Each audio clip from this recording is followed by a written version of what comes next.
बा गर्मी लगता का भगवान ये तो चाल ना रहा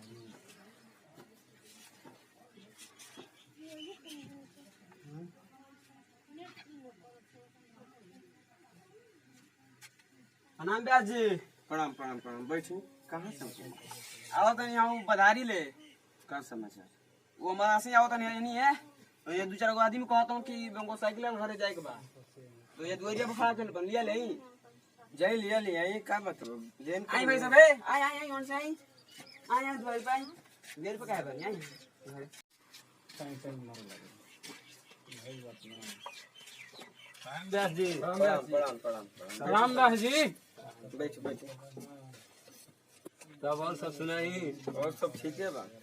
सब का होता बैठी हो जा बैठी और सब ठीक है बा बैठी सब है तब अभी के रहोगे साटा उटा लिखाई लगे ना ब्यास जी साटा तो बहुत लिखाइल बा रजिस्टर फुल बा अन्य जरूर अभी सटे खाती महाराज निराश ना न करब निराश क्या खातिर करम सगोर हम 1 घंटा 2 घंटा लिया के अपन आई गा के अपन चल देम दिल मन रख देम साटा फेल ना करे वाला कलाकार है तब और सब बताई लिखा तो साटा घरी लॉकडाउन तो परेशानी कोई महाराज क्या कर का करम ऐसा मोदी जी के देन बाकी लॉकडाउन हमने के पड़ी गई चाइना से हाथ मिला ना बीमारी फैले ना ठीक है तो साटा हमनी के लिखा जाई नु लिखा जाई 17 सितंबर के पड़ी साटा ठीक है बा तो हमनी का नाम बाकी तो देख के फाइनल कर दी तो और बड़ी मेहरबानी हो बबुआ तनी पानी लेगो पिए के तो पहले बड़ी गरीब बा महाराज का करम भगवान आओ तो ये बड़ी ला महाराज दूर से हमनी के समझे धरी धरी धरी ले पी सब पानी बड़ी ला महाराज दूर से होते ब्यास जी। अच्छा हमारे गाना के बारे में कैसे जानू नहीं कि ब्यास भाई बने रवि नाम साइकिल आ तो रवि ना मनू रवि बड़का फैन हनी जा हमनी के अच्छा अच्छा अच्छा पहले और कितना स्टेज शो देखनी जा महाराज कितना लाइव देखनी जा कितना और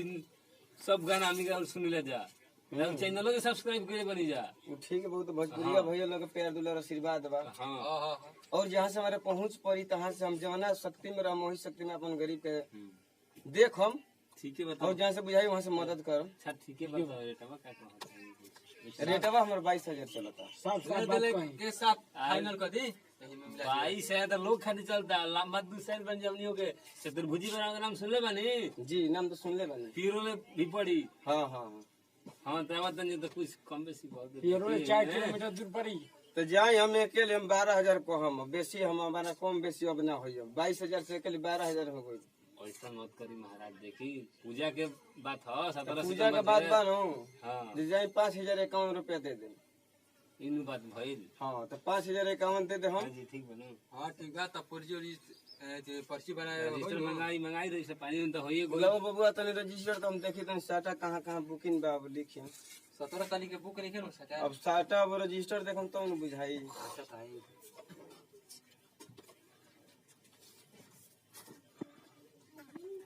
खाई बका बिहार तो बा है ना वो दूसर है हाँ ये खाली बा जिस करना पूजा के। तब तो भाग बढ़िया बा हमनी चलिए ठीक है बा तो साटा लिखा है भगवान के नाम लिया है 51 रुपया दी कह के दिन 200 रुपया दी हमें कौन रुपया काहे खातिर दे ना 151 धरी महाराज कौन 10 रुपया भी खमांगा के दान करते हैं जा भिखा मांगा मत का ब्याज जी के ये दिक्कत है इनु 151 दिया बात बगे दिया जी इतना तो ब्याज ये हां हलो कोई हमनी के जो ना हलो आगे देवे को अपने के तब का जी ठीक बनू हां ठीक है ब्याज जी है 151 धरी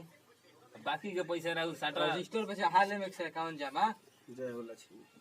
हाँ ले रो मिठाई खा ले कार्बन डाले बनी मनु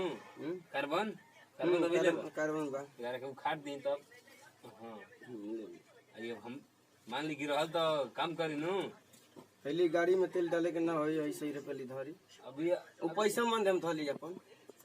हम 50 रुपया ले ले बानी अपन गाड़ी में तेल डालाई तो इज्जत बना रहे ठीक है जहाँ जाए तहाँ नाम लेते रहम राउर मेहरबानी होई कि हमनी के किराया तक भी वो दे देनी हम चली हम 5 रुपये की जगह पर 20,000 दे के हम गरीब किसान मदद करी ठीक है बा राउर मेहरबानी होई चली ठीक है बा ठीक बा तो वो सब ठीक है बा। तो ई महाराज कहीं गई हंसे थुकम तो कैसे हो? का हो गई भाई थूक के जब बाढ़ पहले बानी महाराज कहीं का 82 के दुआर पे इज्जत होला। ये लड़का के का कह हमारा नयका जुग के सब लड़का बा सब गुटका पान खाते हैं। ठंडा गुटका पान छोड़ दी। बड़ी खराब कर देला मर्द ब्याह जी ना मना थूक देने लेकिन- थूके कहा जाए चली अब कोनो दिक्कत नहीं खे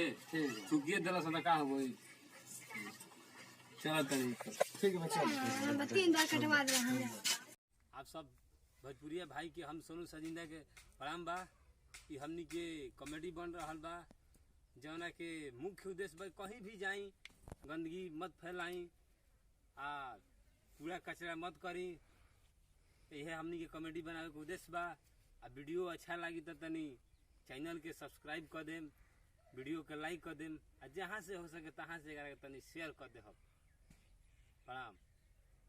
चिल भी हम सही के भोजपुरिया अब जोन कॉमेडी देखनी और प्यार दुलार आशीर्वाद हमनी का सही बनवले रहम। और जहाँ भी गुटका पान मत खाई और एक खातिर बहुत बहुत आभारी बानी और प्यार दुलार दीही और जहाँ बुझाए तहाँ अपना भाई दोस्त खातिर शेयर करी और एक खातिर बहुत बहुत आभारी बानी। धन्यवाद। सोनू सजिंदा चैनल के सब्सक्राइब करे मत भूलो।